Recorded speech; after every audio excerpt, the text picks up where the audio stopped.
Hermanos, siempre es un privilegio poder compartir con ustedes la palabra del Señor. Últimamente el Señor ha querido que cada vez que me paro aquí, pues dirijo y predico al mismo tiempo. Y es chévere. Es chévere porque a veces ni siquiera lo hemos planeado, pero el Señor nos muestra que nos tiene preparados para cosas tremendas en este mundo. Y no solamente a mí, sino a ustedes también. Amén. Quisiera empezar hablando un poquito, vamos a hacer unas preguntas. En los últimos, llamémoslo, en los últimos 3 trimestres de este año, de lo que ha corrido el año, mejor dicho, desde el año pasado para acá, para que nos entendamos, ¿sí? Hemos tenido tres libros de predicación, ¿sí? ¿Ustedes recuerdan cuáles son? Juan, Efesios y Hechos. En este tiempo, ¿en cuál estamos? Efesios. Listo. Y también hablamos que Efesios fue escrito en particular para qué tipo de personas. Para creyentes, ¿cierto? Pero que esa carta que está escrita para creyentes está abierta también para todo aquel que quiera ser creyente, ¿sí? O sea, la oportunidad de que esta carta se vuelva realidad en la vida de ustedes y de los que no han creído, está vigente. Porque la posibilidad de creer en Dios no está cerrada. La posibilidad de creer en Cristo, no en Dios, sino en Cristo, se va a cerrar el día que suenen las trompetas. El día que venga Jesús en una nube por su iglesia, ese día ya no va a haber tiempo para creer. El tema es que no sabemos si Cristo venga ahorita cuando se acabe el culto o mientras que estamos en culto, ¿cierto? Sí. Entonces, este es el buen tiempo para creer. O mañana, o esta noche mientras que dormimos. Y en este tiempo estamos predicando, estamos enseñando, estamos trayendo un mensaje. Más bonito la palabra mensaje, el mensaje de nuestra predicación. ¿Sobre qué libro? ¿Sobre cuál? Efesios, muy bien. Y resulta que Efesios es una carta hermosísima que nos da mucha seguridad en nuestra salvación, nos da mucha seguridad de ser el pueblo de Dios, de ser los hijos de Dios, pero tiene unos términos tremendamente poderosos que a veces necesitamos entender para entender toda la carta. Y como vamos hasta ahora en el capítulo 1, versículo 15, que es el que me corresponde a mí, entonces el Señor puso en mi corazón no avanzar sin antes decirles a ustedes los términos que se utilizan en esta carta y un significado fácil, sencillo y práctico, ¿sí? Muy sencillo. Pues cada término que se utiliza cada palabra que se utiliza en esta carta, pues tiene un estudio como, no, hay libros por muchos escritores, pero vamos a hacerlo muy fácil. Durante esta carta usted va a escuchar la palabra eligió, ¿sí? Y se llama elección. Hay una doctrina que se llama la doctrina de la elección y hay muchos autores que hablan de la elección de una manera y de la elección de otra. Pero yo se las voy a resumir con una sencilla palabra. Y es que Dios elige un equipo si levantamos las manos. Y este equipo lo elige basado en su Hijo Jesucristo. ¿Listo? Entonces, la elección de Dios... Una pregunta. Señor. ¡Ay! Perdón. Escuela dominical, se me había olvidado. Sí, claro. Vamos a orar por los niños. Amén. Bueno. No me hábleme. Porque uno va avanzando, no se le olvida. Bueno, aunque está... Vamos a orar por los niños, profesores de escuela dominical, ¿dónde están? Una, ¿quién más? ¿Hay una sola profesora de escuela dominical? ¿Pero que tienen clase hoy? ¿Cómo? Ya no demora. Listo, por favor. Vamos a orar por los profesores de escuela dominical. Amado Señor y Padre Santo, gracias por los profesores de escuela dominical. Sabemos, mi buen Dios, que tú has puesto en su corazón, apacentar a estos niños y enseñarles tu palabra. Hoy te pedimos, mi buen Dios, que en su palabra hayan palabras de edificación, basadas en tu palabra, en la Biblia, Señor. Nada más edificará al hombre que tu palabra. Por eso, mi buen Dios, hoy damos gracias por estas personas que han preparado su clase y han dispuesto su corazón para servirte en medio de los niños. Bendice a estos pequeños y dispón su corazón para aprender tu palabra. En el nombre de Jesús, amén. Muchachos, por favor sigan a clase. Ya, mejor dicho, había metido como tercera. La ofrenda, me parece muy bien. Pídale la ofrenda a sus papás. Es más, si ustedes reciben 11, deberían sacar de las 11 suyas para dar la ofrenda. Guarden, niños, aprendan. Hay que guardar de las 11 de la semana para la ofrenda. Muy bien. Eso. Buena por esa. Es un muchacho que va a ayudar a las misiones en este mundo porque piensa en la ofrenda. ¿Listos? ¿Y en qué íbamos? Listo. Listo. Entonces, voy a poner un ejemplo, ¿no? El Señor quiere elegir o ha decidido elegir un pueblo. Ese pueblo del cual nosotros decíamos, somos el pueblo de Dios para anunciar las virtudes de aquel. Entonces el Señor dice, bueno, yo quiero elegirlos. La elección está para todos. ¿Quién quiere hacer parte de mi equipo? ¿Sí? Entonces usted le dice al Señor, Señor, yo quiero ser parte de tu equipo. Y el Señor dice, muy bien, venga para acá. Para los que piensan que es solamente decisión de Dios, no. El Señor tiene la gracia abierta para todos y la posibilidad de pertenecer a su pueblo para todos. Pero es decisión de nosotros acercarnos a esa oportunidad. ¿Listo? También es nuestra decisión. Entonces la primera palabra que usted va a escuchar por ahí se llama elección. Efesios capítulo 1, el Señor los eligió desde antes de la fundación, nos eligió. ¿Listo? Elegir es hacer parte de un equipo. La segunda palabra, este es práctico, ¿no? Se llama predestinación. ¿Sí? Anote ahí, predestinación. Entonces uno dice, entre elección y predestinación, ¿cuál es la diferencia? La elección es que usted tiene la oportunidad de ser parte de un equipo. Y la predestinación es la función que usted va a realizar en ese equipo. ¿Sí ven lo fácil? Entonces el Señor le dice a usted, venga, haga parte de mi equipo, y su función es anunciar las virtudes de aquel que los llamó de las tinieblas a la luz admirable. El Señor predestinó a unas personas para que llevaran su evangelio. ¿Y cuáles son esas personas? A los que Él eligió, a los que hacen parte de su equipo. ¿Usted hace parte del equipo de Dios? Amén. Entonces usted tiene un plan con Dios. Y eso se llama predestinación. Que el Señor los escogió a ustedes para que anuncien el evangelio de Dios. ¿Fácil? ¿Está fácil, cierto? No, está fácil entender el concepto. Elección, predestinación. Santidad. Entonces decimos que la predestinación es el plan que tiene Dios para con su equipo. Y la santidad es ese plan. Dios hizo un pueblo para que fuera santo. ¿Sí? Ese es el plan de Dios. Que su pueblo sea santo. Ese es el objetivo, la meta. Ser santos como yo soy santo, dice el Señor. ¿Cierto? Entonces vaya guardándose esas palabras ahí. Otro término que usted va a escuchar ahí.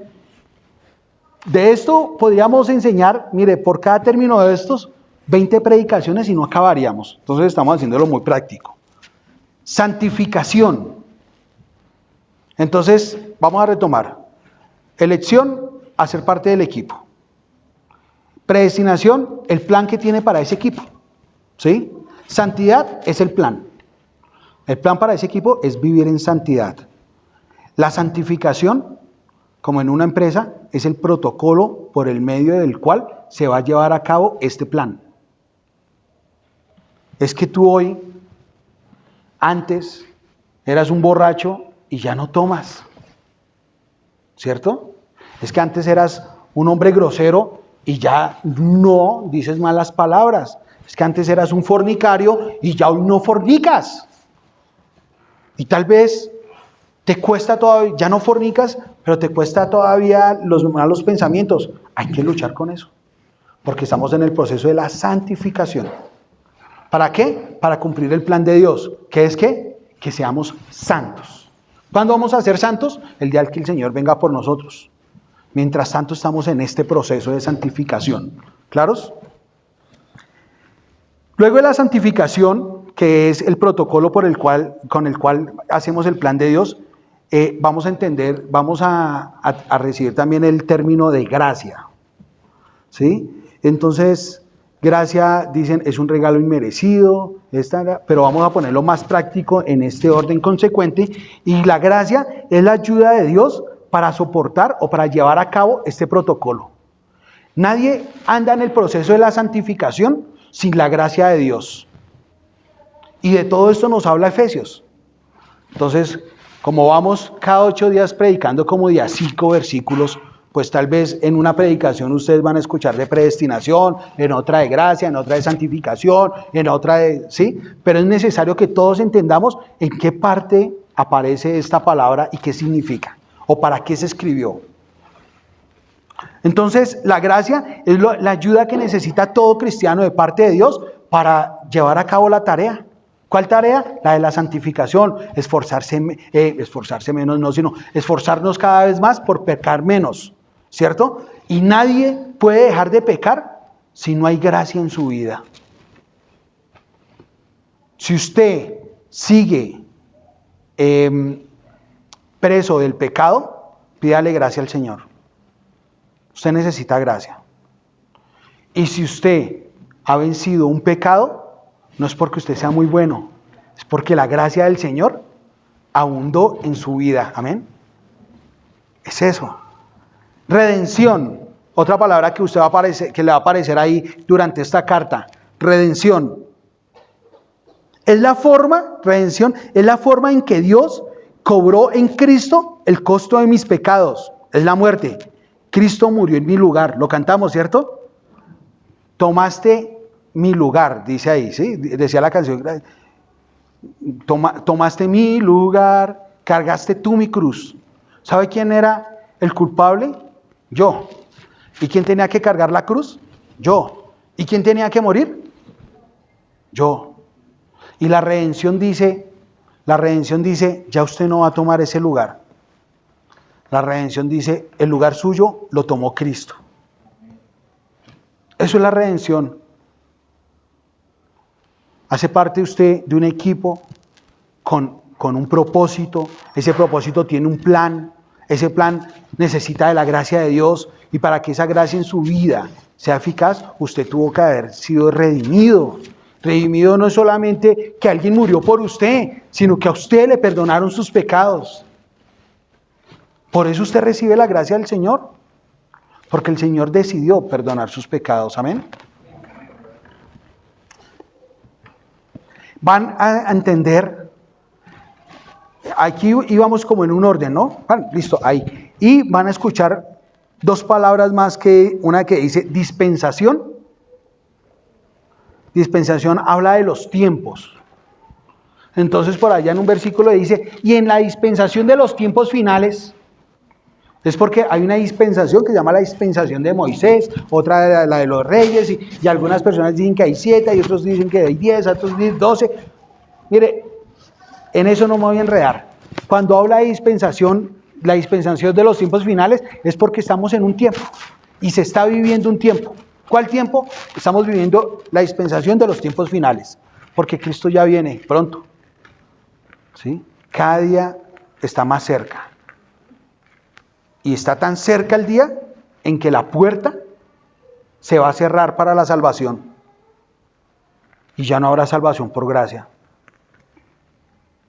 Esa es la dispensación de los tiempos finales. Que un día, al final de esta dispensación, la puerta de la salvación se va a cerrar. Y ya no, usted no podrá ser salvo por la gracia del Señor, sin sufrir. Ahora sí va a vivir el costo de su pecado. luego de que pase esto. Y la última que aparece ahí, dice por allá en el versículo, en capítulo 2, 4 y en el 3 también creo que aparece, y en el 5, dice que ustedes han sido sellados. Entonces uno dice, ¿sellados con qué? ¿Y para qué? Entonces unos duros de la palabra del Señor dirán, pues sellados con el Espíritu Santo. Pero ¿y para qué? ¿Para qué? Pues entonces el sellados de lo que nos habla la carta de Efesios es lo que hace el Espíritu Santo para certificarnos como pueblo de Dios. Porque un día vendrá Jesucristo y llevará a los suyos. ¿Y cómo reconocerá a los suyos? Todos aquellos que tengan el Espíritu Santo de Dios. El que no tenga el Espíritu Santo de Dios no es de Cristo. Porque la única manera de recibir el Espíritu Santo de Dios es a través de ¿quién? ¿De quién? Cristo.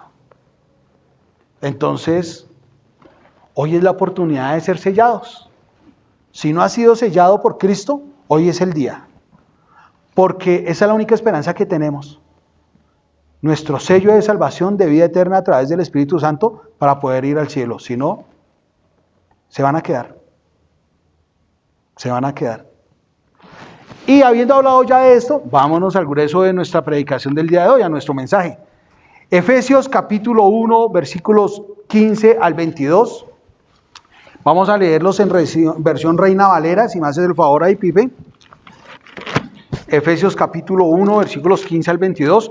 Y vamos a ir tratando de entender esta hermosa carta, que es tremenda.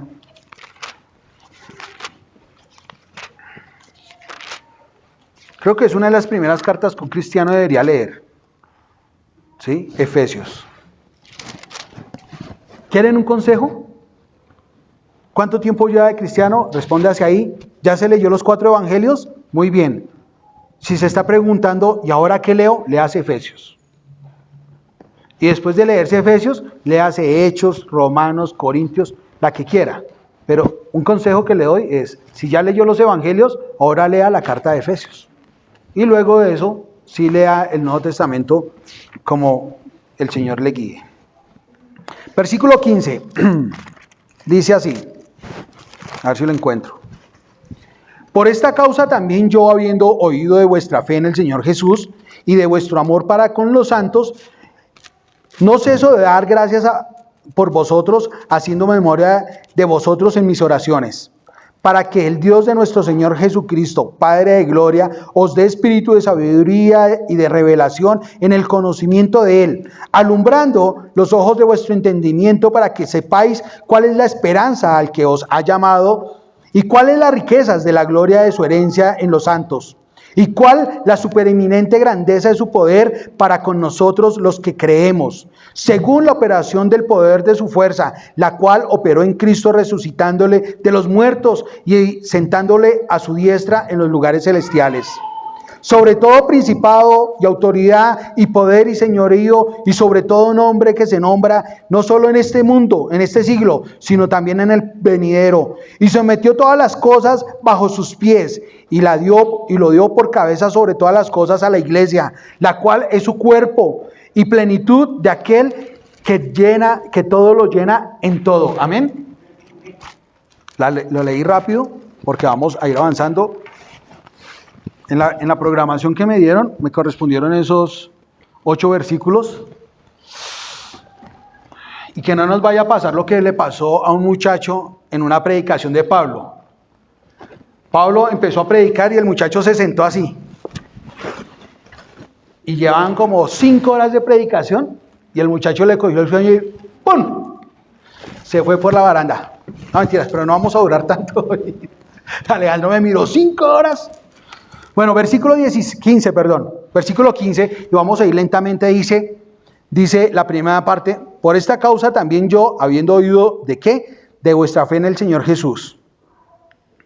¿Y también de qué? De vuestro amor para con los santos.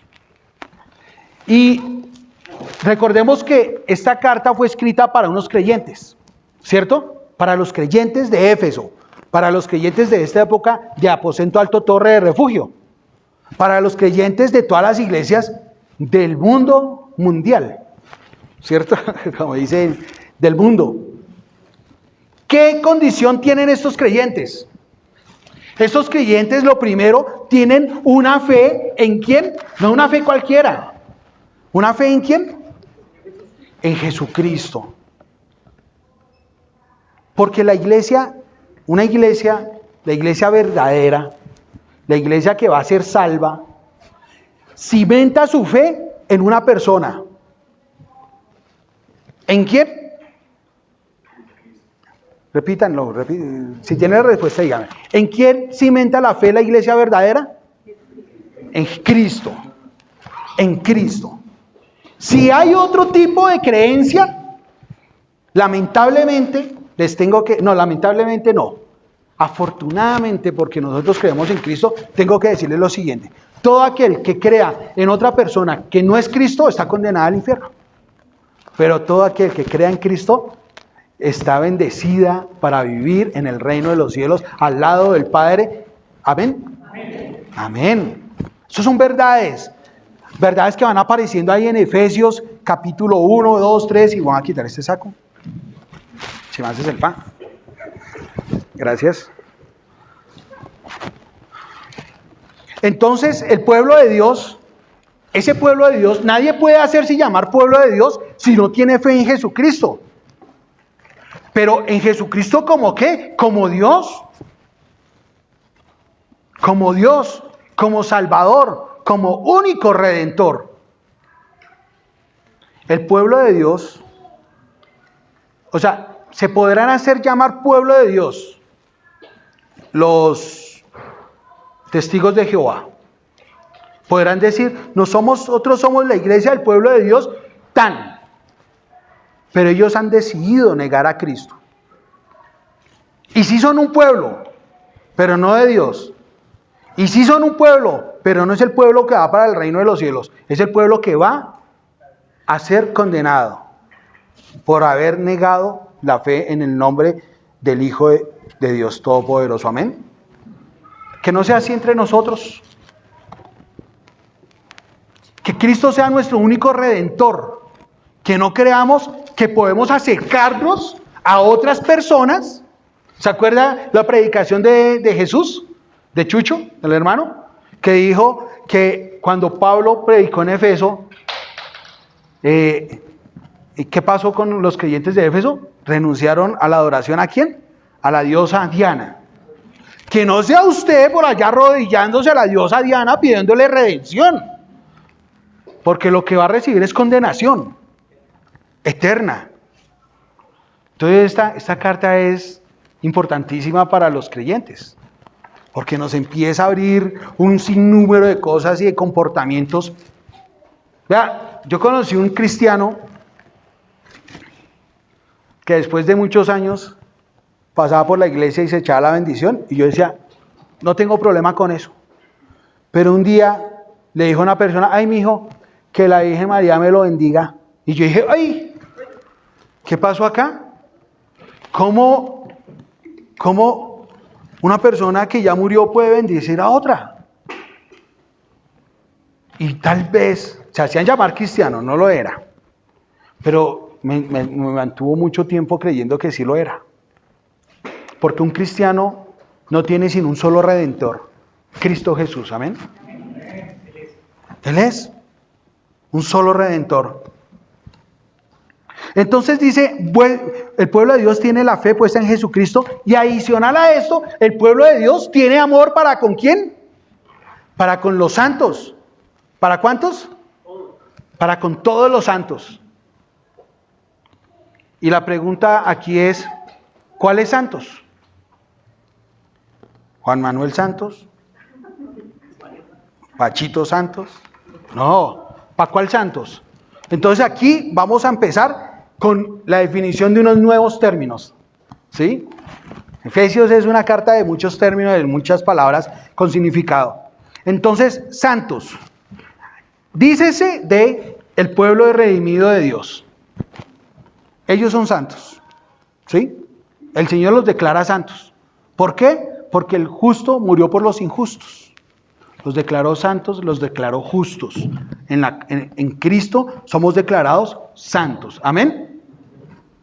Pero también para esta carta, la palabra santos hace referencia a un tipo de personas en específico. Y ese tipo de personas de la cual nos está hablando el apóstol Pablo acá, son unos que se llaman los consagrados. Todos somos el pueblo de Dios, somos santos por haber creído en Jesucristo, pero entre estos hay unos santos que son consagrados al pueblo, son consagrados. ¿Consagrados a qué?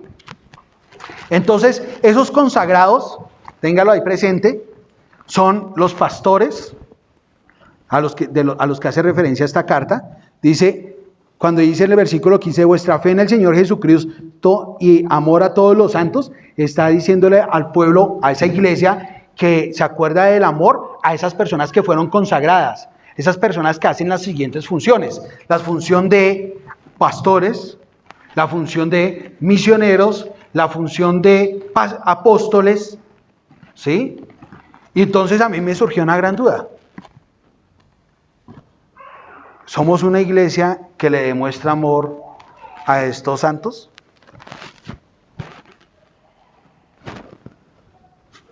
Me surgió esa duda en medio de esta predicación. ¿Somos una iglesia que le demostramos amor a estos santos? Yo sé que ustedes también son santos, pero esta iglesia el Señor ha consagrado para su servicio a unas personas, y esas a las que hace referencia esta carta de Efesios: pastores, misioneros, apóstoles, diáconos, ¿sí? Que están consagrados para una obra específica, y la iglesia demostraba su amor para con ellos. En la iglesia está la iglesia del Señor. Y entonces decía, ¿amor a quién? Amor a los santos. Listo. ¿Y cómo describe, para que podamos identificar, cómo describe la palabra de Dios a estos santos? ¿Sí?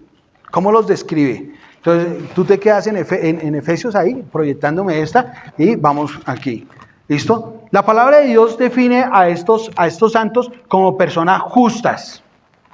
Y un ejemplo de esto es que cuando Cristo murió, resucitaron unas personas, ¿sí? Pero no resucitó cualquier tipo de persona, ¿sí? Esto para dar ejemplo de lo que iba a pasar en los tiempos, en la dispensación final, que es un día los muertos en Cristo resucitarán. Pero estos que resucitaron en la época que Cristo murió, en el tiempo de pasión de Jesucristo, ¿cómo los lee la Biblia? ¿Cómo lo expresa? Las cosas salieron, los cuerpos de muchos hombres y mujeres justos que habían muerto resucitaron. Entonces, ¿estos santos qué son? Hombres justos.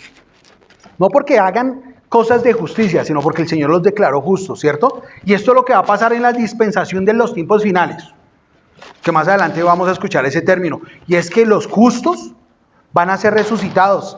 Cuando murió Jesucristo, por ahí una persona una vez dijo, ahorita recordando, dijo, es que cuando Cristo murió resucitaron algunas personas, pero con una condición en especial: eran justos, o sea, habían creído en Jesucristo, ¿sí? Entonces, estas personas a las que le debemos demostrar el amor de forma especial, estos consagrados, son personas que han decidido creer en Cristo, porque nadie se para aquí a predicar de Cristo sin haber entregado su vida a Él, ¿sí? Sin haber creído antes que Él es su Señor. Y si algunos tal vez de los que nos estemos parando acá, tal vez esté dudando de eso, yo le diría, no se para acá. Si alguno de ustedes, predicadores y directores, no están convencidos que en Cristo solamente hay reconciliación con Dios, hay salvación, si no están convencidos de eso, no prediquen, no dirijan. Porque aquí nos paramos los que estamos completamente, ¿cómo se dice? Convencidos de esta verdad, y seguimos en ella. También la palabra del Señor describe a estos santos, mire, para que usted sepa a quién le vamos a demostrar el amor. Los llama como lo que dice la palabra santos. Hechos capítulo 9. Versículo 32. Mientras tanto, Pedro viajaba de un lugar a otro y decidió visitar a los creyentes de la ciudad de Lida. Versículo 41. Él le dio la mano y le ayudó a levantarse, después llamó a la viuda y a todos los creyentes y la presente viva. La presentó viva. Creo que era esa era en la otra versión, en Reina Valera, por favor. Entonces, este pasaje nos dice, y Pablo se presentó delante de los santos. ¿Qué son los santos? Apartados por Dios. Léelo. Aconteció que Pedro, visitando a todos, vino también a los santos que habitaban en Lida. Ahí. Entonces, hay santos en un lugar, ¿sí? Y no porque no hagan el mal, sino porque Dios los apartó. Estos santos a los cuales la iglesia mostraba su amor eran personas apartadas, ¿sí? Desde un comienzo.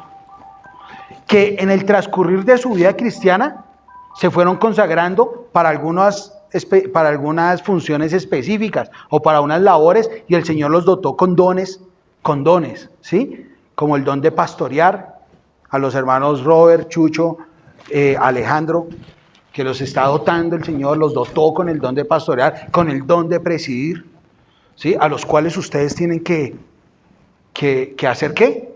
Que mostrarles su amor. Que tal vez en esta iglesia nos hace falta mucho para hablar de esto.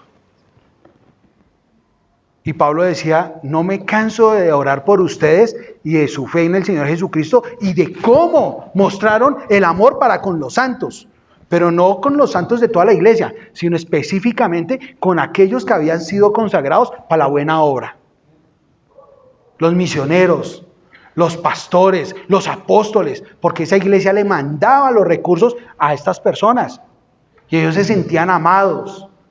Llegaba el apóstol Pablo a Éfeso y uy, pastor, apóstol, yo quiero ser hoy el que lo invita a desayunar. Y tal vez el apóstol no necesitaba que lo invitaran a desayunar, ni que lo invitaran a almorzar, pero era la forma en que se demostraba el amor. Entonces uno se pregunta, ¿y acá hay demostración de amor para los pastores? Y nosotros demostramos amor para con los apóstoles, con los que están llamados a hacer el nuncio apostólico, abrir iglesias, para con los misioneros. Ahorita mismo tenemos una habitación destinada a las familias misioneras. Acá han venido a quedarse. Y si tienen leche, hemos dicho, para que desayunen les toca salir a comprar su desayuno. Y no es que ellos no puedan hacerlo, es que pueden hacerlo. Pero nuestra función como iglesia sería muy bonito poder demostrar el amor a estos santos de esa manera, ¿cierto? Y les aseguro que ellos en sus oraciones se acordarán de esto y no se cansarán de dar gracias por ustedes. También dice el Señor que estos santos son mártires. ¿Sí? ¿Qué son mártires? Que murieron violentamente. Entonces usted tiene que aprender a identificar a las personas que han sido llamadas al servicio del Señor, a los cuales ustedes van a honrar y van a demostrar su amor, porque son personas que están dispuestos a sufrir el oprobio. Roberto, tienes que estar dispuesto a sufrir el oprobio por Cristo. Es difícil. Jesús, Alejandro. Pues los de antes murieron violentamente. Mírenlo, la palabra de Dios los describe de esa manera. Dice que murieron violentamente. Apocalipsis 16:6. Como derramaron la sangre de tu pueblo santo y de tus profetas, y les saltaba de sangre, de tu sangre. El Señor habla que hubo unas personas a las cuales les derramaron su sangre porque murieron violentamente. Esas personas eran porque creían en Cristo, ¿sí? Y hoy en día, inclusive en el gremio de los pastores, no queremos a veces asumir las consecuencias de este llamado y los costos, ¿sí? Pero por eso hablo directamente a mis queridos pastores de esta iglesia, líderes y futuros líderes y diáconos de esta iglesia. En Cristo, la vida en Cristo tiene un costo. Y para recibir el amor de los hermanos, hay que estar dispuestos inclusive a morir como mártires. Y esa es la parte que nunca nos enseñaron, ¿cierto? O que nunca nos enseñaron, no, que nos enseñaron ahí como pasando la página rápido, ¿cierto? Pero para que usted pueda disfrutar del amor de sus hermanos, de su iglesia, pues hermano, hay que entregar la vida. Y ustedes tienen que demostrar el amor a esas personas que se niegan a ellos mismos, que salen tarde, que van y los buscan, que no importa en dónde estén, no importa dónde iban, allá llegan, o que no importa si está haciendo sol y están cansados, se esperan a que poder hablar con ustedes. Y que no importa si mi esposa está brava conmigo y se fue sin mí, voy a tratar de escucharlo porque es que lo amo. Y estoy poniendo por encima de todo el amor a ustedes, inclusive del amor propio, que debería tener a veces hasta con mi propia familia. Eso es lo que hace un pastor, eso es lo que hace un misionero. Se niega a sí mismo, pero en contraprestación, la iglesia les demuestra amor. Y en contraprestación de ese amor, ¿qué hacen estos santos? Abundan en oraciones y acción de gracias por cada uno de ustedes. Pregúntese usted ahí en su mente, ¿le ha dado motivos al pastor, cualquiera que sea su pastor, para que ore por mí? ¿En acción de gracias? Pastor, ore por mí. Y pues sí, oramos por ustedes. Claro, pues porque ustedes nos manifestaron una necesidad. Pero qué bonito es, pastor, ore por mí, hermana, hermano. Lo he hecho toda la semana porque no me canso de dar gracias por todo el amor que usted demuestra por mí. ¿Le ha dado usted motivos de amor a sus pastores para que oren por usted? De eso está hablando el apóstol Pablo en el versículo 15. En el versículo 15, ¿cierto? No me canso. 16, no. 16, no, 15. Dice, por esta causa también yo, habiendo oído de vuestra fe en el Señor Jesús y de vuestro amor para con todos los santos, no ceso de dar gracias por vosotros, haciendo de memoria de vosotros en nuestras oraciones. Pastores que no se cansan de dar gracias por ustedes, pero porque es que ustedes también han llenado ese corazón del pastor de amor. Increíble, ¿cierto? Pues, versículo, ¿en qué vamos? No, perdón, aquí con Pedro, con Lucho Pedro. ¿En qué vamos? En la esperanza. Entonces, estas personas también tienen una esperanza en Cristo. ¿Cuál es no vamos a leerlo, Luchito, vamos a avanzar. La esperanza de que un día el Señor va a volver, ¿sí? Una persona que se pare en este púlpito y diga que Cristo no va a volver, les pido el favor de que no lo escuchen. El día que una persona se pare acá y diga, la segunda venida de Cristo es mentira, vea, écheme en la culpa y yo la asumo. Párese y váyase. Párese y váyase. Porque esto no es verdad. Los santos que fueron consagrados para predicar la palabra de Dios tienen que estar convencidos de que Cristo va a venir por su iglesia. Amén. Si no está convencido de esto, no predique. No predique, porque está engañando a las personas. Vuelva y disipúlese. También estos santos de los que nos está hablando aquí el apóstol Pablo, los cuales reciben el amor de su congregación, son personas que pasan necesidad. Y a veces nosotros como cristianos nos olvidamos que nuestros pastores, al igual que nosotros, pasan necesidad, ¿cierto? Y a veces miramos a nuestros pastores y decimos, no, este man como es, este man, perdón la palabra, este tipo como es el pastor de la iglesia, lo tiene todo. Y nosotros lo tenemos todo, ¿en dónde? Como leíamos la semana pasada, en los lugares, ¿qué? Celestiales. Y allá lo tenemos todo, pero en esta tierra también pasamos necesidades. Y ustedes y nosotros como iglesia, tal vez no nos damos cuenta de eso. Y queremos un pastor que vaya a nuestra casa y ojalá llegue con pan, leche, chocolate y queso, y que esa doble crema, marca Zenur, qué sé yo, ¿qué marca es? El Colanta. y que llegue con la libra de frijol, el arroz y llegue el mercado, pero no sabemos si ese pastor en su casa tiene mercado. ¿Y dónde está el amor de la iglesia hacia sus pastores? Pilas, que vamos a dejar claro una cosa. No estamos pidiéndole nada a nadie, porque voy a hacer acá una cuña publicitaria.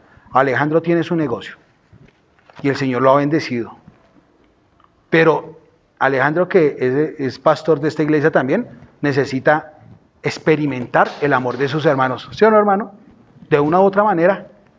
Robert trabaja y para bendición de Robert ya se está quedando solo. O sea, el sueldo le va a quedar solamente para él y su esposa. ¡Uy! ¿Sabe qué? Cada día le va a alcanzar más el sueldo. O sea, él en este momento, el Señor le ha dado todo. El Señor no le ha hecho pasar por escasez, pero qué bonito sería que al pastor Robert alguien le manifestara amor de una manera. Hermano Robert, mire, le trajo hoy este postrecito. Uy, hermano, ¿y eso por qué? No, yo no sé. El Señor me puso a traerle un postrecito. ¿Sabe qué va a hacer Robert esta semana? Va a decir, uy, qué rico este postre. Uy, me lo trajo Lucho. Uy, Señor, gracias por Lucho. Gracias por Lucho. Y así con cada uno de los pastores y líderes de esta iglesia. ¿Cómo? ¿Cuándo cumple años? Yo el 30 de julio. Listo, pónganle cuidado. Entonces, lo que les estoy diciendo, no porque ellos estén pidiendo, no estamos pidiendo nada. Les estoy diciendo porque es beneficioso para ustedes como iglesia participar de las misericordias y del amor hacia los santos del Señor Jesús. O sea, el beneficiado en últimas no es el pastor. ¿Sabe quién va a recibir mayor bendición? ¿Quién? Diga ahí, ¿quién va a recibir mayor bendición? Diga yo. Eso. ¿Quién va a ser más bendecido a la hora de mostrar amor a un pastor? No, usted. El pastor tiene un Dios que le provee todas las cosas y ha puesto su mirada en Dios. Pero ustedes tienen la oportunidad de participar del amor a estos santos. Amén. No se nieguen esa oportunidad y esa gran bendición. Estos santos, estos pastores tienen unas funciones. Discúlpame, pero me tocó avanzar rápido. Judas capítulo 3 nos dice que ellos tienen que guardar. Judas versículo 3, que estos pastores y estos santos están todo el tiempo guardando la palabra del Señor. También nos dice que crecen continuamente. Un pastor de la iglesia, hermanos pastores, un pastor de la iglesia continuamente crece espiritualmente. No se estanca, no para su comunión con Dios, bajo ninguna circunstancia. También evita mire, sí vamos a leer, Efesios 5:3. Evitan el mal, ni siquiera lo nombra. Los pastores, queridos hermanos, no participamos en medio de los hermanos de conversaciones que no se deben. Léalo, por favor. Efesios capítulo 5, versículo 3. Que no haya ninguna inmoralidad sexual, impureza y avaricia entre ustedes. Tales pecados no tienen lugar en el pueblo de Dios. ¿Que no haya qué? Ninguna inmoralidad sexual, impureza ni avaricia entre ustedes. Ni siquiera ese nombre no dice ahí. No. En Reina Valera, por favor. Otra vez. Perdón. Pero fornicación y toda inmundicia o avaricia ni aun se nombre entre vosotros. Ni aun se nombre.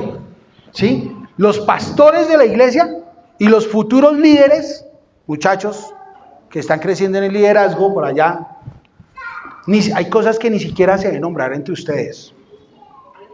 ¿Listo? Ni siquiera. Qué difícil, ¿sí, no?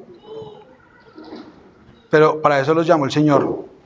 También dice la palabra del Señor que los cristianos, los pastores, tienen la capacidad de juzgar asuntos de la vida, de la cotidianidad de los hermanos. Para que usted quede claro en eso, tienen que leer 1 Corintios capítulo 6, versículos 1 y 2, donde dice que ¿para qué buscan afuera personas que juzguen los problemas de ustedes? ¿Acaso no hay pastores en medio de nosotros? Ah, no, es que me voy a ir a buscar a alguien que me dé un consejo porque es que el hermano Sergio me quedó mal en esto. No, acude al pastor. Y que el pastor llame al hermano Sergio para que le cumpla a usted en lo que pactaron. Para eso es el pueblo de Dios, para eso son los santos del Señor. Y los pastores no les debe dar miedo juzgar esas cosas. Si a usted le da miedo juzgar estas situaciones que pasan en el pueblo de Dios, pues pídale al Señor que le dé fortaleza.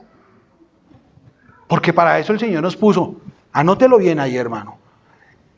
1 Corintios capítulo 6, versículo 1 y 2. Ustedes están llamados a juzgar las cosas de este mundo. ¿O acaso no van a juzgar este mundo? Dice el Señor. ¿O acaso no van a juzgar este mundo? Ustedes, todos. Este sí es para todos. Todos los que el Señor ha llamado a la salvación, un día ustedes van a juzgar este mundo también. Eso dice la palabra del Señor. No lo estoy diciendo yo, no me lo estoy inventando. Lo dijo el apóstol Pablo. Esto es lo que hace el pueblo de Dios. Ahora, para hacer todo esto que estamos leyendo, el pueblo de Dios necesita algunas cosas. Y vamos a terminar, vamos a seguir andando a avanzar. Versículo 17 de Roberto, si me ayudas a leerlo en Reina Valera, por favor. Efesios 1:17 dice así: para que el Dios de nuestro Señor Jesucristo, el Padre de gloria, os dé espíritu de sabiduría y de revelación en el conocimiento de Él. Entonces el pueblo de Dios necesita dos cosas. Primero, sabiduría. Y segundo, revelación. Y entonces acá dice, uy hermano, no faltará el hermano que se pare y diga, yo tengo espíritu de revelación. Espere, lo miramos, porque es que esto tiene sus bemoles. Esto no es de que tengo espíritu de revelación y entonces yo me paro acá y, ¿sabe qué, Brian? A mí el Señor me reveló que, uy, usted en 2 años usted va a tener casa, carro, un apartamento, pero súper lujosísimo porque es la mujer escogida. Eso no es revelación, eso se llama adivinación. Y es pecado. ¿Listo? Toda revelación ya fue dada en la palabra del Señor. ¿Sabe cuál es la revelación? Vea, hermano, si usted no cree en Jesucristo, su destino es este. Pero si decide creer, su destino es este. Mientras que usted llega a su destino, la palabra del Señor enseña que usted va a pasar por estas situaciones. ¿En qué momento, hermano? Dígame, por favor, ¿en qué momento voy a vivir esta situación? Ah, yo no lo sé. Porque si yo supiera en qué momento, ni yo mismo las viviría. Eso, pretender saber en qué momento va a pasar las situaciones, se llama adivinación. Y en el Levítico se levanta el Señor violentamente contra los adivinos. Y les declara la guerra. Todo aquel que se para aquí y diga, voy a tener revelación hoy con referente a Lucho, o a fulano, o a sultano, el Señor ya se levantó en contra de él. Porque la adivinación es un pecado, y es un pecado tremendísimo, duramente castigado por Dios en Levítico. Entonces, hermanos, si usted está de pronto por allá pensando en su cabeza que puede ir a buscar profecía de su vida, le cuento que eso se llama adivinación y es condenable para el que la practica como para el que la busca, porque se goza en esos pecados. ¿Listos? ¿Claros? Listo, hermano. Entonces, sabiduría. ¿Sabiduría en qué? Entonces, aquí me fui al diccionario bíblico y a la concordancia que la hermana Esperancita hoy me regaló. La hermana Esperanza mostró su amor. Cada vez que me siento a predicar, abundo en oración, en acción de gracias, porque la hermana Esperanza me regaló una concordancia strong que, o sea, en una palabra, no he pasado el primer versículo. Gracias, hermana Esperanza. Ha mejorado mis predicaciones gracias a su regalo. Entonces, la sabiduría de la que nos habla en este versículo, nos habla de 2 tipos de sabiduría. La primera, una sabiduría del mundo. Porque es que no podemos engañarnos y los cristianos también tenemos que ser sabios a la hora de vivir en el mundo. Y discúlpenme la palabra, no pasar por pendejos. que no saben nada, solapados, dicen algunos, ¿cierto? No, los cristianos tenemos que tener sabiduría también en el mundo. Saber que eso que me están ofreciendo, aunque parezca bueno, me va a llevar a una adicción. ¿Sí? O que esto que me están invitando, aunque la pase muy sabrosa y en la rumba, voy a terminar pecando con Dios. Y entonces en la sabiduría del mundo entiendo que esa persona que me está llamando tiene su familia destruida por causa del alcohol y en medio de su destrucción de familia me invita a mí a tomarme una cerveza. ¿Es sabio irme a tomar una cerveza con una persona de esas? No. Entonces necesitamos tener sabiduría para manejarnos en el mundo. Pero no solamente sabiduría del mundo, sino también sabiduría ¿qué? Espiritual.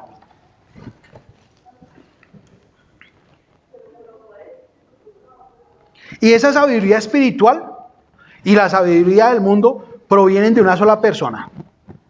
¿Saben de quién? De Dios. Y no crean que porque usted es cristiano, el Señor no le va a dar a entender lo que pasa alrededor suyo. Entonces uno mira y uno dice, esta muchacha o este muchacho están andando en malos pasos. ¿Sí? Como cristianos lo identificamos, ¿sí o no? Porque lo vemos, porque ya estamos viejos, porque hemos vivido y podemos identificar cuando una persona cristianamente, espiritualmente, podemos identificar cuando una persona anda en pecado y si no hubiéramos espiritualmente, podemos identificar una persona del mundo, puede identificar cuando una persona anda en las drogas o no. ¿Sí o no? Y entonces, ¿cómo como cristianos no podemos evaluar esa situación? Porque creemos que no, el Señor también nos ha dado esa sabiduría y esa inteligencia para evaluar esas circunstancias que pasan en el mundo. Y los cristianos tenemos que hacer eso, tener sabiduría para cada uno de estos asuntos. Porque si usted no tiene sabiduría del mundo, el mundo se lo lleva. El mundo se lo lleva. Si usted va a hacer un negocio en este mundo y usted no es sabio para hacer el negocio, lo roban. Lo roban y el Señor no quiere que a usted lo roben. Por eso le da inteligencia, por eso le da sabiduría. Por eso antes de hacer usted un negocio, comprar una cosa, ore al Señor. Señor, dame sabiduría para entender si esto es correspondiente a lo que tú quieres para tu pueblo o no. Pero como nos metemos allá como unos locos, a donde nos llamen vamos, porque tenemos que ser luz. Porque he escuchado hermanos que dicen, yo voy allá porque tengo que ser luz. Mano, pero eso no es sabio. No, pero la Biblia dice que tengo que ser luz. Mano, pero allá de pronto usted tiene problemas de adicción con el alcohol. ¿Para qué se va para una cantina? Se los digo por experiencia. Voy a ir a rescatar a un amigo que era alcohólico. Yo en mis primeros años de cristiano, voy a ir a rescatar a mis amigos con los que harto. ¿Y sabe qué? Llegaba el domingo borracho a la iglesia. Eso no está bien, eso no era lógico, eso no era sabio. Entonces resulta que si usted no tiene sabiduría, Colosenses 1:9.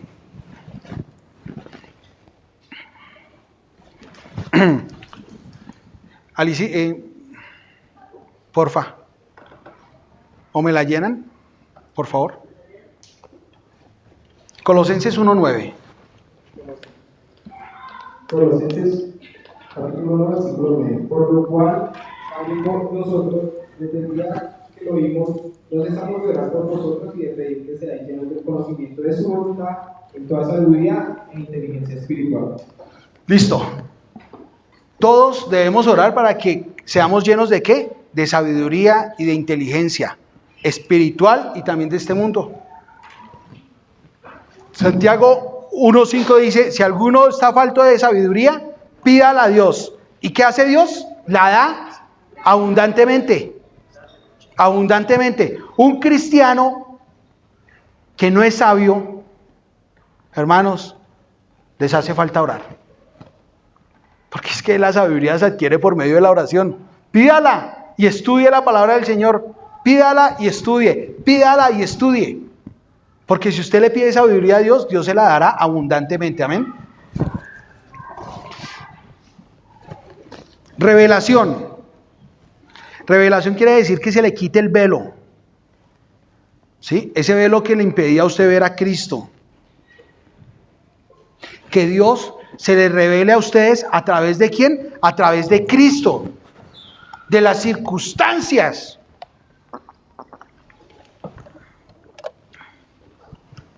¿Sí? A través de su palabra.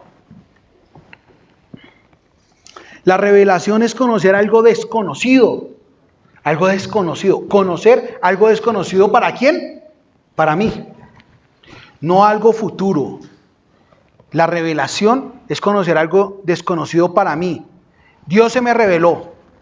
¿Y qué aprendí? Que Dios era todopoderoso, creador del cielo y de la tierra, magnífico, poderoso, que su diestra me sostuvo, que abrió el mar rojo, y se me reveló de una manera que yo entendí que Dios era todo lo que yo necesitaba. ¿Sí? Para este momento de mi vida y aquí en adelante.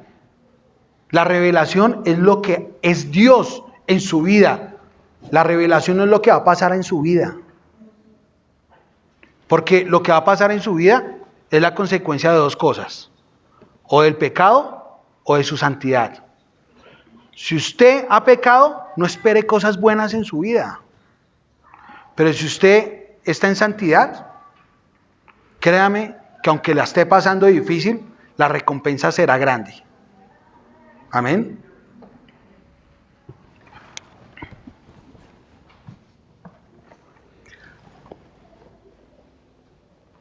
En 1 Corintios 2:10, mire lo que es la revelación según la palabra del Señor. 1 Corintios, capítulo 2, versículo 10. Pero Dios nos la reveló a nosotros por el Espíritu, porque el Espíritu todo lo escudriña aún lo profundo de Dios. Entonces, la revelación es con referente a ¿quién? A Dios. Nunca una revelación de un cristiano es referente al hombre. O sea, yo no puedo tener revelaciones de ti. Ni de lo que...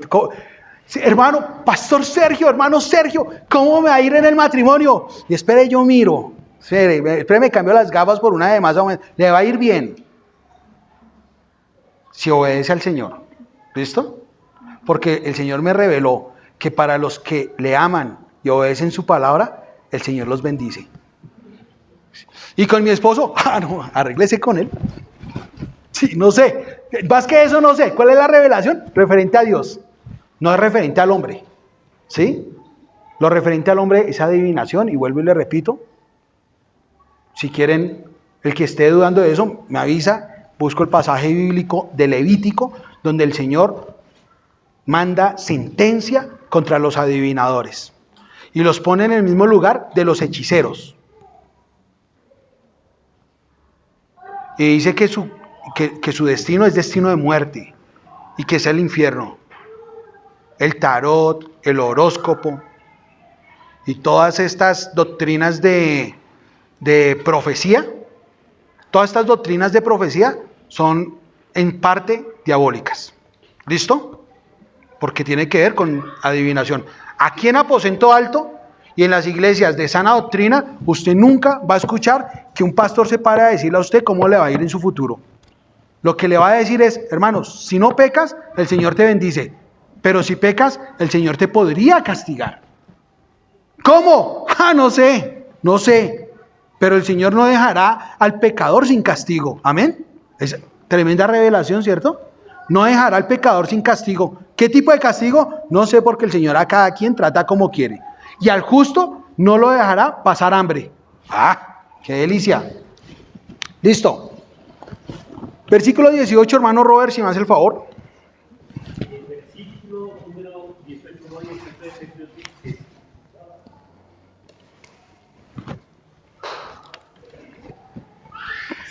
alumbrando los ojos de vuestro entendimiento, para que sepáis cuál es la esperanza a que Él os ha llamado. Primera parte de ese versículo, por favor. Alumbrando los ojos de vuestro entendimiento. Hasta ahí. Un cristiano necesita que su entendimiento sea alumbrado. Entiendan esto. Un cristiano necesita que su entendimiento sea alumbrado. ¿Y cómo se alumbra el entendimiento de un cristiano? ¿Cómo? Leyendo la palabra de Dios. Sí, sáqueme un dulce porque aquí va a dar un premio, como a los niños.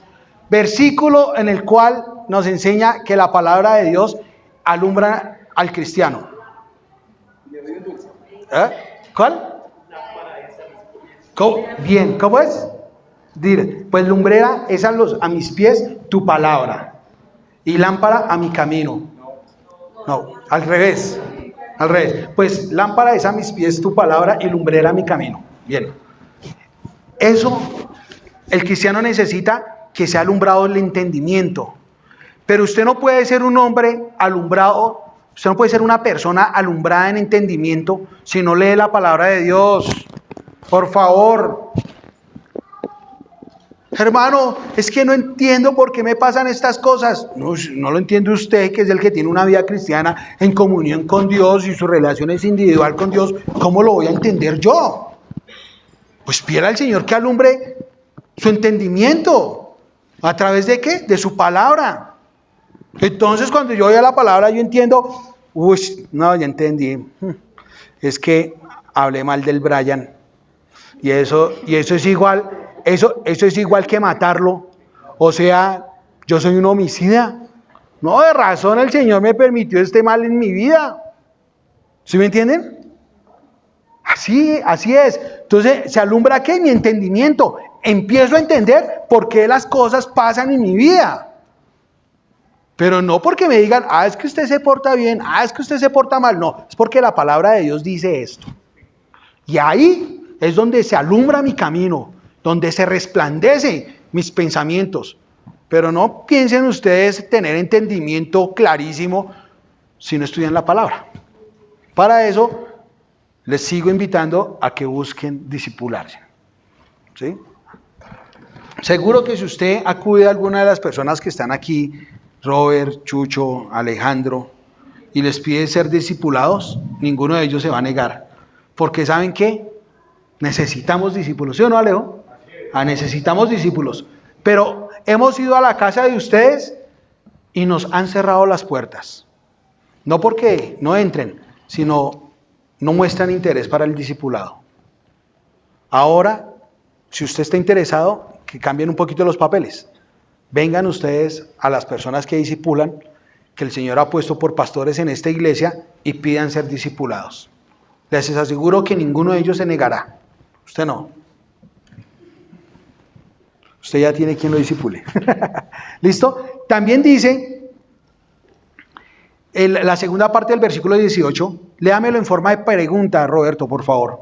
Para que sepáis cuál es la esperanza a que os ha llamado. Listo, la pregunta es acá, ¿cuál es la esperanza a la que Dios nos ha llamado? Esto es lo que necesita un cristiano, saber cuál es la esperanza a la que Dios nos llamó. Alguien que me diga cuál es la esperanza a la que Dios lo llamó. La salvación, ¿qué más? La vida eterna. La esperanza que tiene un cristiano. Listo, perfecto.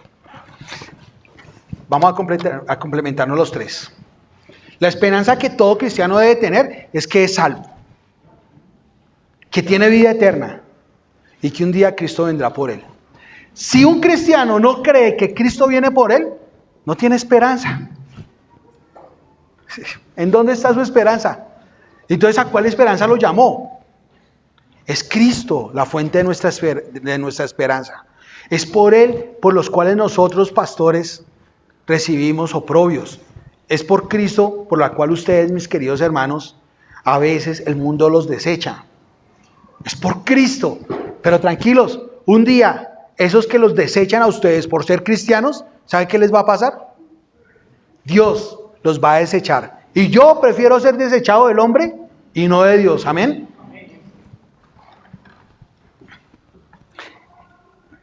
Es que tengo un amigo que me gusta tanto y si no le doy un beso, él no va a querer seguir hablando conmigo. Pues que no quiera. Yo prefiero ser desechado por ese amigo y no por Dios.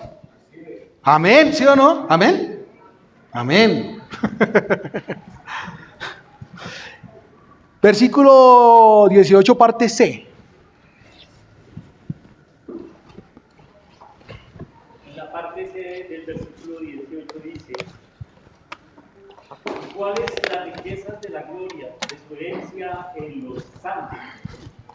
Entonces nos habla de las riquezas de la gloria para los santos, ¿sí? ¿O en los santos? En los santos. Entonces resulta que Dios tiene una riqueza en los santos. O vació su riqueza, mejor, vació sus riquezas en los santos. ¿Cuáles santos? Todos nosotros. Y también en especial, vuelvo y les digo, los pastores, los ancianos, para que ustedes, hoy tengo un mensaje alito para ustedes que están creciendo en el liderazgo también. ¿Y cuáles son estas riquezas? Anote ahí estas riquezas que el Señor nos dio. Dice, no nos ha faltado nada. ¿Cierto? No nos ha faltado. O alguno de los que está aquí puede decir que les ha faltado un plato de comida en el día. Aunque sea uno. Lo que pasa es que como latinos nos gusta sobreabundar en la comida y los dietistas dicen que son 5 golpes. Pero el pueblo de Israel comía una sola vez en el día. Listo. También dice que esta riqueza es que nos ha sobreabundado. Usted mire su alacena. ¿Tiene comida en la alacena? Mire su ropero, su armario. ¿Tiene más de 2 pantalones? Están sobreabundados. ¿Tiene más de un par de zapatos? Uy. No, es que, no te estoy mirando, sino que es que yo miro y yo veo que los hermanos no utilizan la misma ropa, sino por ahí cada 15 días. ¿Sí o no? ¿Y eso?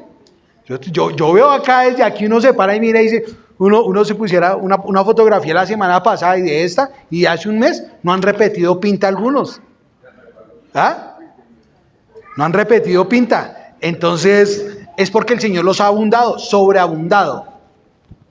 Otra riqueza del Señor es que nos ha preservado. Hoy, mire, para testimonio de las riquezas de Dios, preservar significa cuidar y extender el tiempo de vida. El Señor hoy te preservó esta semana.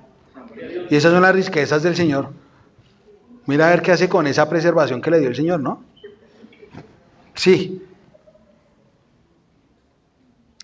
Una herencia que el Señor nos dio es la herencia de Dios para poder vencer el mal. Amén. Es porque nos dio el Espíritu Santo. Y si usted quiere vencer el mal en su vida, es a través del Espíritu Santo que se logra. Y esta es la herencia. Que el Señor le dio a usted la capacidad de vencer cualquier tipo de asechanzas del enemigo. Para eso tiene el escudo de la fe. Para que resista los dardos que son lanzados ¿por quién? Por Satanás. ¿Listo? Para eso es la fe.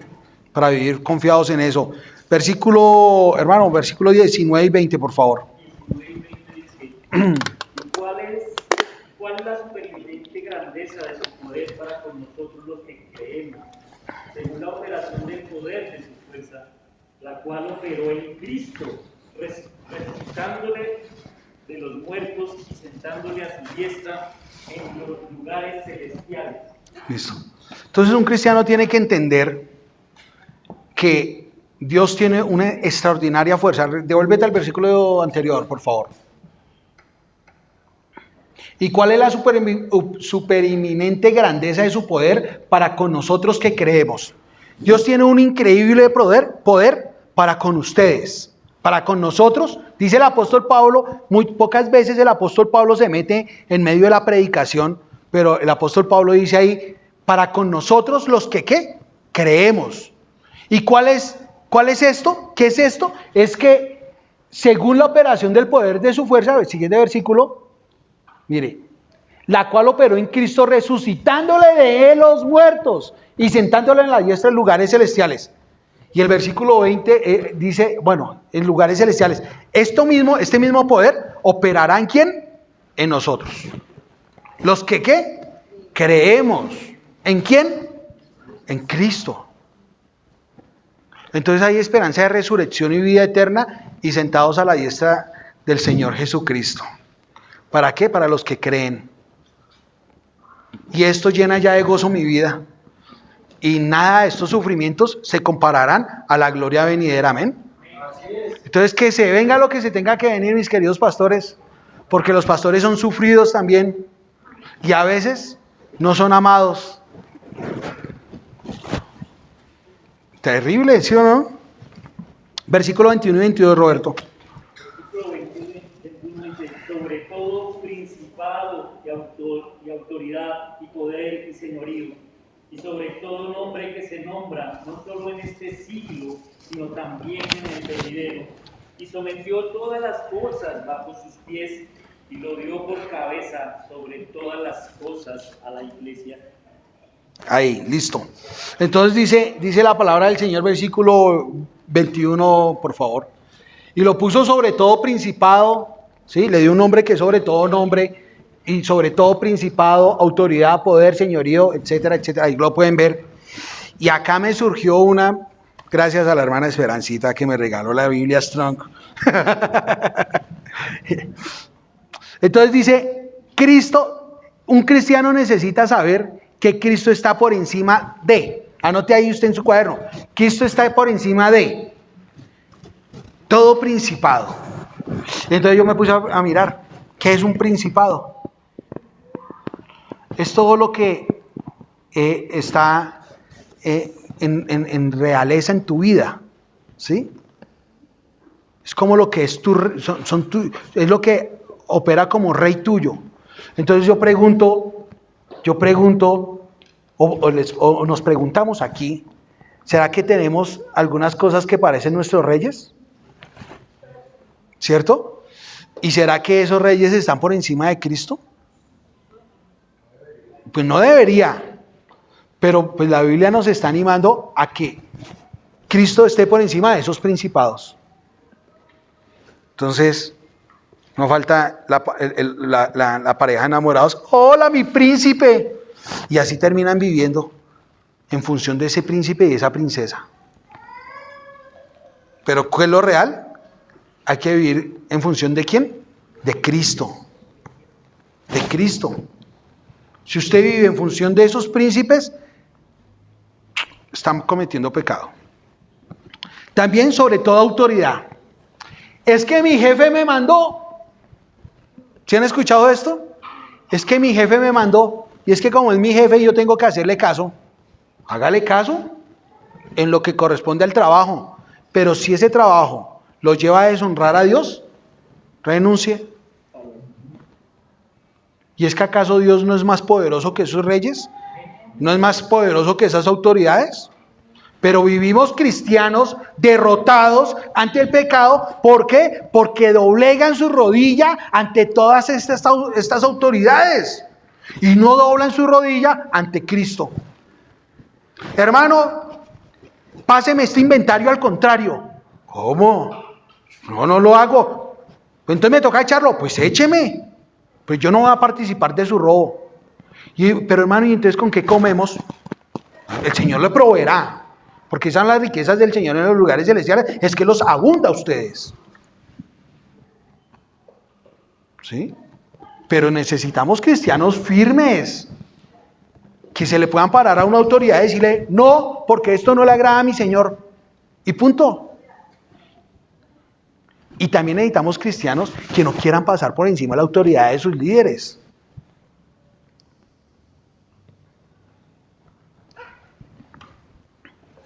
Dice, de toda autoridad, de todo poder. De todo poder. Es que me da miedo porque, mire, cristianos que dicen, es que me da miedo porque si no lo hago, seguro las coge contra mí. ¿Sí lo han escuchado? No, es que si no hago esto, seguro va a coger retaliación contra mí. Que se vengan los que se tengan que venir. Daniel, aquí que el hermano Alejandro va detrás, yo digo voy a leer Daniel y ya se lo terminó. Entonces, Daniel había un hombre muy poderoso. El segundo rey después de Nabucodonosor se llama... ¿Cómo se llama? Se me olvidó. Darío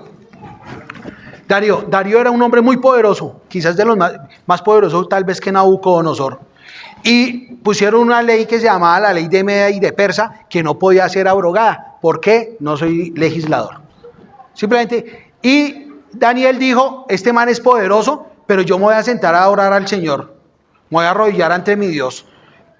Pero si hace eso, ese rey que es tan poderoso, que estos poderosos, porque ni siquiera el rey, sino los consejeros de él, que eran muy poderosos, lo van a meter al pozo de los leones.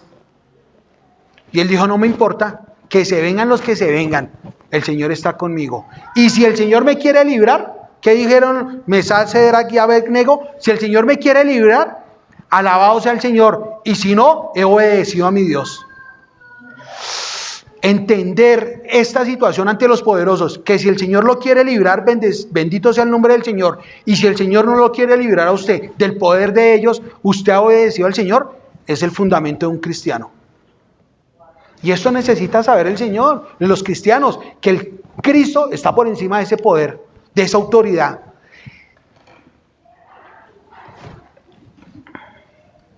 De todo señorío y de todo nombre, ¿sí? Entonces,